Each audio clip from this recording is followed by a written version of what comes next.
Há dores que ninguém percebe. Você continua trabalhando, conversa normalmente, responde mensagens, participa dos compromissos, mas por dentro carrega um peso que parece não ter nome. Talvez algumas lágrimas tenham caído diante de outras pessoas. Talvez você tenha aprendido a chorá-las em silêncio. A pergunta que realmente importa é esta: quando ninguém vê o que está acontecendo em seu coração, Deus vê? E se ele vê, o que ele faz com essa dor? O Salmo 56 nos conduz a uma resposta profundamente consoladora. Davi atravessava um período de ameaça, instabilidade e medo. Ele não estava escrevendo de um lugar confortável, não. Era perseguido, observado por inimigos e afastado da presença que desejava. Em meio a essa realidade, ele orou e disse: Tu contastes as minhas vagueações. Põe as minhas lágrimas no teu odre. Não estão elas no teu livro? Essa linguagem não apresenta um Deus distante da dor, ocupado apenas com assuntos grandiosos. Ela revela o Senhor que acompanha o caminho de quem sofre e conhece cada lágrima derramada. Se esta mensagem já está te ajudando a compreender o cuidado de Deus, curta este vídeo agora, siga o perfil, ativa o sininho para sempre receber os nossos conteúdos, porque aqui compartilhamos a palavra de Deus. Davi, ele fala de suas vagueações. O que é isso? A sua vida parecia marcada por deslocamentos. Hoje estava aqui, amanhã estava em outro lugar. Ele precisava fugir, mudar de lugar e viver sem saber com clareza onde estaria no outro dia. Entretanto, aquilo que para ele parecia confuso não estava fora do conhecimento de Deus. Seus passos não eram invisíveis, suas noites não eram desconhecidas.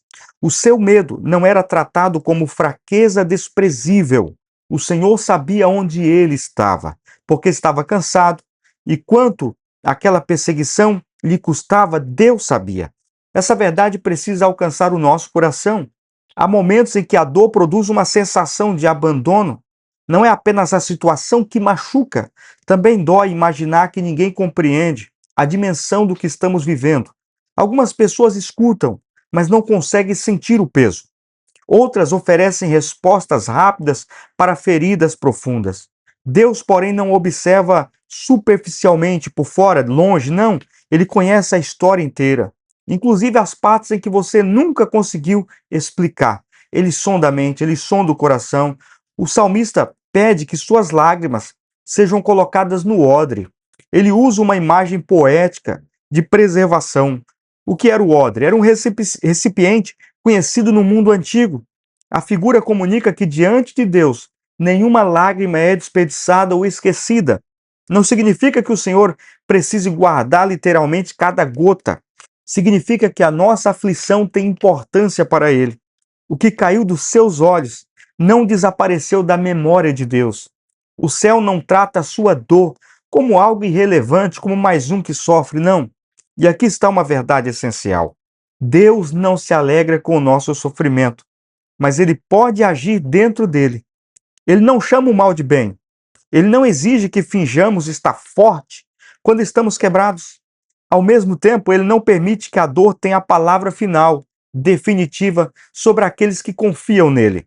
O sofrimento pode marcar, sim, uma fase da nossa história, mas não recebe a autoridade para escrever o último capítulo da nossa história. Muitas pessoas pensam que fé verdadeira é nunca chorar, nunca sofrer. A Bíblia mostra exatamente o contrário. Homens, mulheres de Deus choraram. Ana derramou muitas lágrimas diante do Senhor, porque carregava uma angústia que ninguém ao seu redor conseguia resolver. Jeremias ficou conhecido por suas lamentações. Davi transformou muitas de suas dores em oração, em salmos, em cânticos. Paulo serviu a Cristo em meio a lágrimas e tribulações. E o próprio Jesus chorou diante do túmulo do seu amigo Lázaro. O choro de Jesus, irmão, nos ensina algo poderoso. Ele sabia que Lázaro seria chamado para fora do sepulcro. Ainda assim, diante da morte, do luto da Marta e da Maria e da devastação produzida pela separação, Jesus chorou. O conhecimento daquilo que ele faria não anulou a sua compaixão por aquilo que aquelas pessoas estavam sentindo no momento. Isso significa que a esperança não nos torna insensíveis Saber que Deus continua soberano, no controle, não elimina nossa humanidade terrena. Você não precisa sentir culpa por esta tristeza. Não precisa esconder de Deus o que ele já conhece. A oração não exige uma máscara. Em certos dias, orar será celebrar. Em outros, será conseguir dizer apenas: Senhor, me ajuda. Há momentos em que as palavras desaparecem e as lágrimas se tornam a única linguagem do coração. Deus entende essa linguagem, irmãos. Contudo, existe uma diferença entre apresentar a tristeza ao Senhor e construir morada permanente dentro da tristeza. A Bíblia nos dá permissão para lamentar, mas também nos chama a esperar no Senhor. O Salmo 30 declara que o choro pode permanecer durante a noite, porém a alegria chega pela manhã. O texto não estabelece que toda crise terminará em algumas horas. A noite representa uma estação, um momento. Algumas noites são breves, outras parecem atravessar meses ou anos. A promessa não está na duração exata, mas no fato de que a escuridão não será eterna e não tem a última palavra. A manhã bíblica não é apenas uma mudança no relógio, ela aponta para a intervenção de Deus, para a renovação de esperança e para a chegada de luz onde antes havia confusão e escuridão. Às vezes o Senhor muda a circunstância, é verdade? Uma porta se abre, uma resposta chega, uma enfermidade é tratada, um relacionamento é restaurado ou um perigo é removido. Em outras ocasiões, antes de mudar o cenário, Deus transforma a maneira como você permanece nele. Isso é importante porque podemos imaginar que só voltaremos a ter paz quando tudo estiver bem, mas há uma paz que surge enquanto ainda existem perguntas. Paulo escreveu sobre uma paz que ultrapassa o entendimento e guarda o coração e a mente em Cristo Jesus. Essa paz não depende de compreendermos cada detalhe. Ela nasce da certeza de que nossa vida está nas mãos de um Deus sábio, presente e fiel. Presta atenção nesse ponto.